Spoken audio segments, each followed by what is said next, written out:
ভেতরে কি করে এলে? তুমি জানো না হোটেল স্টাফদের বিনা ইউনিফর্মে কাজ করা অ্যালাউ নয়? আমি স্টাফ নই, আমি রাঘু। নিকিতা এই রুমটা বুক করেছে। আমি ওর বয়ফ্রেন্ড, ও আমার গার্লফ্রেন্ড। আমি ওকে সারপ্রাইজ দিতে এসেছি। কি গার্লফ্রেন্ড? আবে কেলো, তোর মতো ছেলে না কোনো গার্লফ্রেন্ড হয় না। আরে তোর মুখ দেখে তো কোনো অন্ধও প্রেমে পড়বে না। আমি সত্যি বলছি, ও আমার গার্লফ্রেন্ড। ও অনেকদিন ধরেই কাজের জন্য ট্রাভেল করছিল। আজ সকালে আমি জানতে পারি যে সে ইজ ব্যাক ইন টাউন, আর ও এই রুমটা বুক করেছে। তাই ভাবলাম এসে ওকে সারপ্রাইজ দিয়ে দিই। সারপ্রাইজ? তুই তুই না খাবারের পার্সেল দে, এর বেশি ভাবিস না। এই তুই চোর নাকি? হ্যাঁ তুই চোর। তুই চুরি করতে এসেছিস? দাঁড়া তোকে দেখাচ্ছি মজা। Security guard, security. না না প্লিজ, আমি রাঘু, কোনো চোর নই। নিকিতার বয়ফ্রেন্ড আমি। বয়ফ্রেন্ড?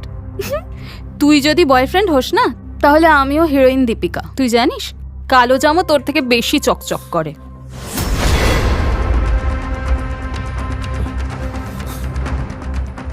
আমি শুধু কিছুক্ষণ থাকতে চাই এখানে।